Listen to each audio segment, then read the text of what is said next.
Muy buenas noches. Quiero presentar mi informe psicológico.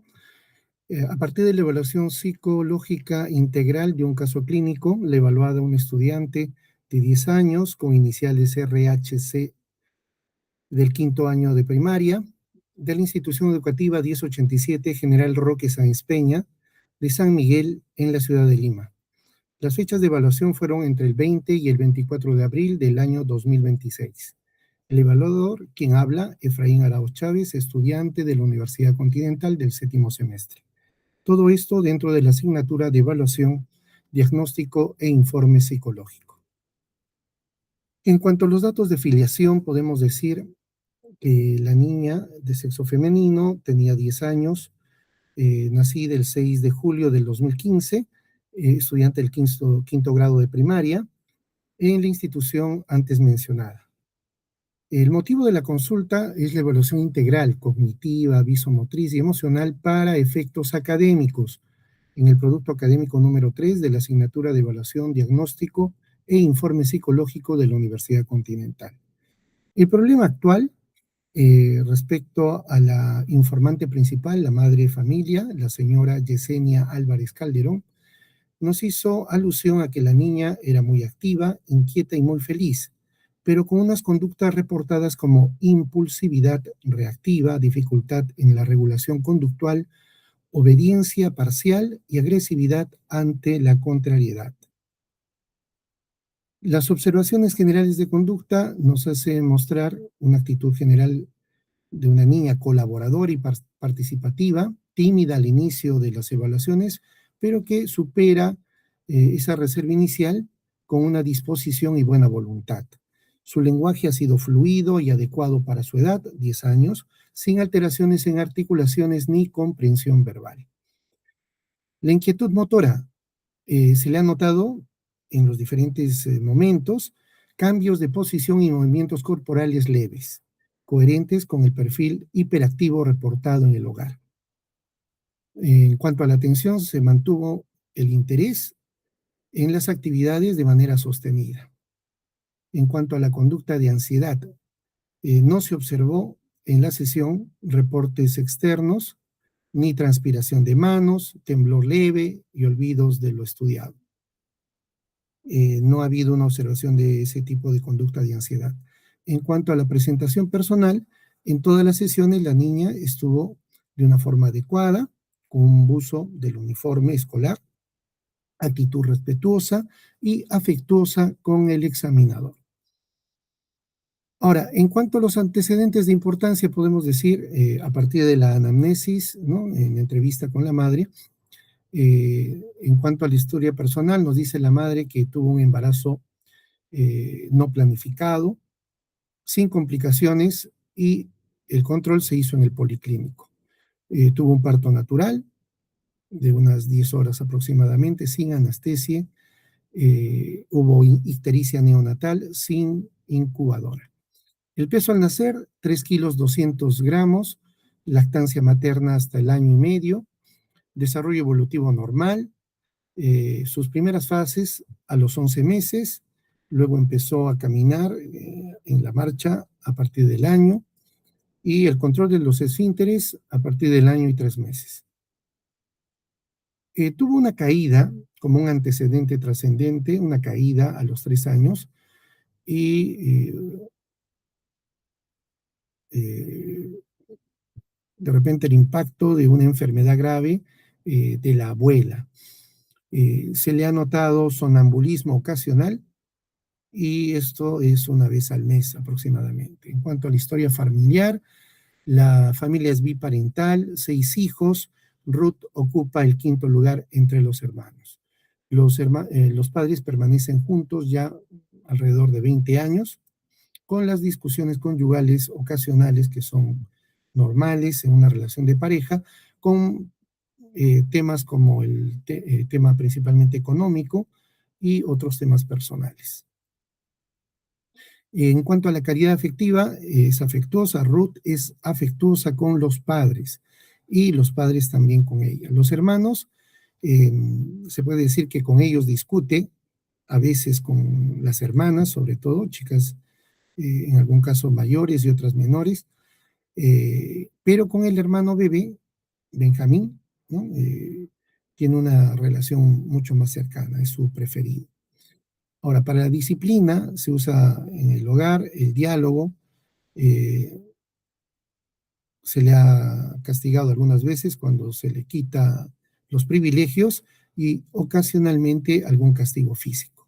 Finalmente, los intereses y relaciones interpersonales, actividades favoritas, dibujar y pintar, realiza tareas escolares de manera autónoma, generalmente por la noche, a las 7 de la noche en el comedor. No asistió al nivel inicial, eh, tiene una relación buena con sus docentes y compañeros. En situaciones nuevas se muestra sociable, sin dificultades de aprendizaje reportadas. Se lleva mejor con los adultos, no se aísla del grupo familiar. Las conductas de ansiedad son leves y se demuestran con transpiración de manos, temblor ocasional y algunos olvidos. Bueno, se aplicaron 5 instrumentos, ¿no?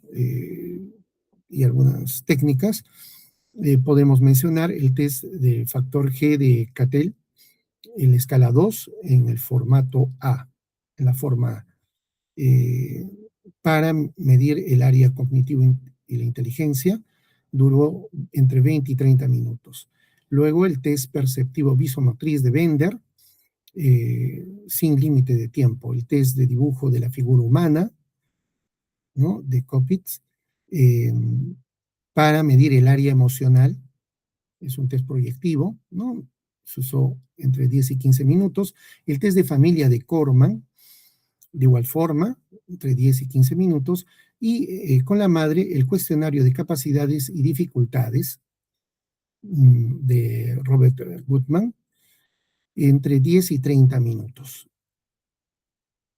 En cuanto al test de factor G de Cattell en la escala 2, se obtuvo un puntaje de 119 como coeficiente intelectual, podríamos decir que es normal alto, en el percentil 85, y el eneatipo 7, por encima del promedio.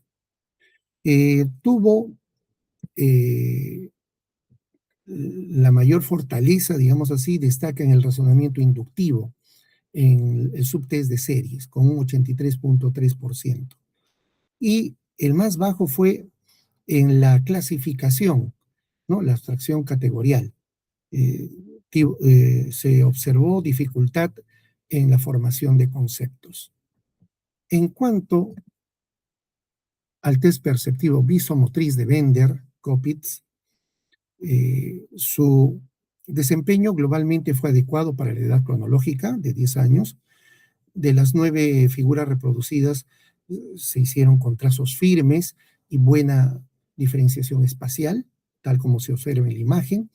El único error diferenciado fue la integración en la figura número 7, el ítem 23, ¿no? El hexágono penetra totalmente al otro en lugar de superponerse parcialmente. ¿Qué implicaciones tiene esto? Dificultades leves en planificación visoespacial, cierta impulsividad en la ejecución gráfica y dificultades menores en el control inhibitorio motriz fino. Hay un hallazgo aislado que no configura disfunción neurológica. El indicador emocional relevante es el repaso del dibujo, como se ve en la imagen. Esto es una impulsividad conductual. Respecto al test del dibujo de la figura humana, ¿no? Si se dan cuenta, tenemos una figura grande que ocupa una porción considerable de la hoja en la parte central, los brazos abiertos, figura bien vestida, omisión de dedos, piernas separadas y rígidas, línea de base, ¿no? A los pies, y omisión de la nariz y orejas en el rostro. ¿Qué podemos decir al respecto? Que hay un autoconcepto predominantemente positivo. El mundo interno es rico, imaginativo y emocionalmente cálido. Áreas de atención: hay una regulación emocional, cierta inseguridad en la interacción directa y tendencia a la contención de emociones, no siempre se articula de forma verbal. Por otro lado, tenemos el test de la familia de Corman. Aquí hay un vínculo cercano en cuanto a lo que es el hallazgo clave, un vínculo cercano con Benjamín, el bebé, se ríe mucho con él. La figura de autoridad, el padre Juan Carlos, es el más bueno. La figura de conflicto es la hermana mediana, ¿no? Rosemary, de 16 años, la menos buena. La figura de identificación es Sheila, otra hermana. Ella ya está en secundaria y desea ser madura, ¿no? Como ella, y obtener también la autonomía que demuestra. La menos feliz, Sheila, también, una proyección de frustraciones ante promesas incumplidas del padre. Y la más feliz, la imagen más feliz es de su hermano, Joseph, de 18 años. Siempre sonríe, es un modelo de bienestar emocional. Finalmente, en cuanto al cuestionario de capacidades y dificultades de SDQ en castellano, se entrevistó a la madre y se destacaron síntomas emocionales, un puntaje 3 que está al límite. La madre reporta que la niña se queja con frecuencia y se siente a menudo infeliz, con estados de ánimo negativos de forma episódica. Problemas de conducta, también puntaje 3 al límite. Se reporta rabietas, ¿no? Ocasionales y peleas con cierta frecuencia con una obediencia parcial. No se evidencian conductas antisociales. Entonces tenemos dificultades conductuales leves. Otro elemento importante es la hiperactividad, ¿no? La inatención, la falta de atención. Un puntaje de 5 es anormal. Una regulación atencional y motora, que son indicadores coherentes con estas dificultades, ¿no? De hiperactividad e inatención. Luego también se ha destacado problemas con compañeros, un puntaje normal, un puntaje de 2 normal. La madre no percibe dificultades significativas en las relaciones con sus pares. Finalmente, la conducta prosocial tiene un puntaje alto, óptimo, de 10. La madre otorga esa puntuación máxima en todas las conductas prosociales. Tiene una conducta positiva, ¿no? Cuenta con los sentimientos de los demás, comparte, ofrece ayuda espontáneamente y trata bien a los más pequeños y se ofrece a colaborar. En cuanto a las conclusiones, podríamos decir que hemos llegado a un diagnóstico F91 de trastorno hipercinético de la conducta, más conocido como trastorno por déficit de atención con hiperactividad, TDAH. Este diagnóstico presuntivo fundamentado en la hiperactividad y la inatención en el cuestionario SDQ, en Bender, ese error de integración por impulsividad motora, y el perfil cognitivo, ¿no? Un rendimiento inferior, perdón, en tareas de análisis detenido. Por supuesto, esto requiere confirmación por especialista, ¿no? Un psicólogo clínico o de repente un psiquiatra infantil. Entonces, hay algunas recomendaciones, tanto en el ámbito individual, que lleve unas terapias cognitivo-conductuales. Para la familia también se le pide una orientación sobre cumplimiento de compromisos, roles, los roles parentales y dinámicas entre hermanos, el tiempo de calidad. Y en la escuela una coordinación entre la institución educativa, la psicóloga o el psicólogo escolar y la familia.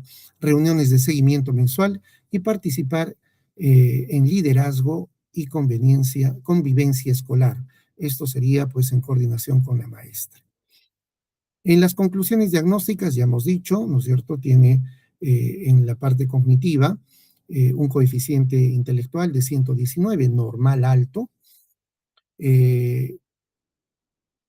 En la parte neuropsicológica, atención y autorregulación. Hay dificultades en atención sostenida y la autorregulación conductual y control inhibitorio.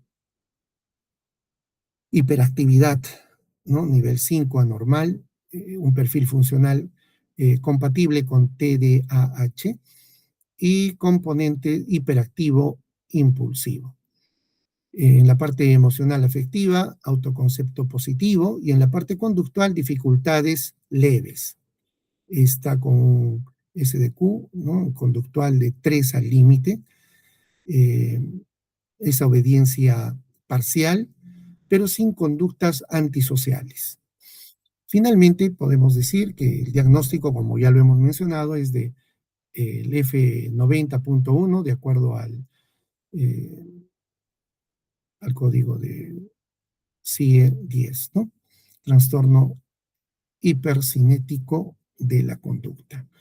Eh, Recomendaciones y sugerencias en el ámbito individual, ya lo dijimos, psicoterapia individual, un programa de estimulación de funciones ejecutivas, establecer rutinas personales estructuradas, la evaluación neurológica.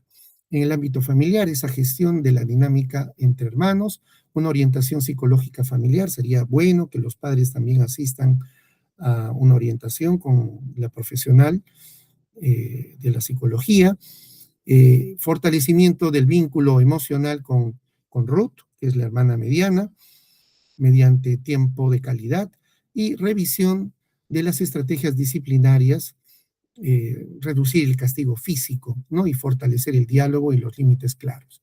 En el ámbito escolar, la coordinación entre la institución educativa, el servicio psicológico y la familia.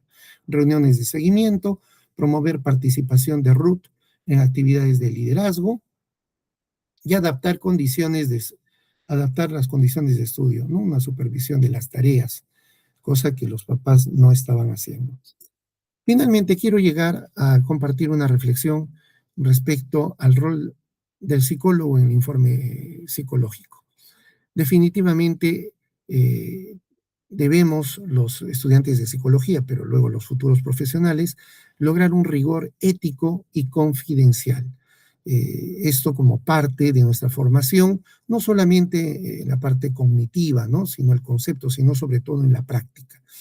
Tenemos que ejercer también la integración multiaxial del diagnóstico, es decir, llegar a hacer un informe psicológico de calidad que no se limita a reportar puntuaciones, ¿no? Sino más bien a integrar datos cuantitativos y cualitativos de múltiples fuentes, ¿no? Las pruebas que, por ejemplo, en este informe hemos presentado.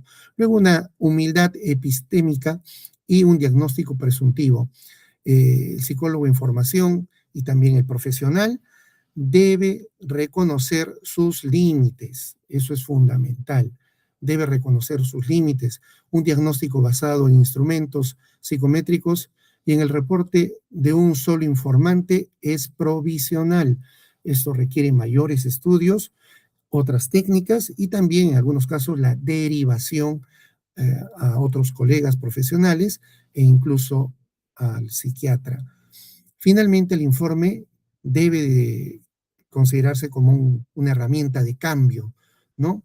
No es un documento burocrático, es una herramienta de orientación para la familia, la escuela y el propio evaluado.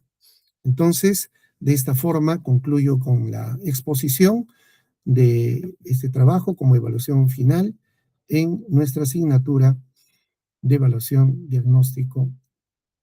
Muchas gracias. Muy buenas noches.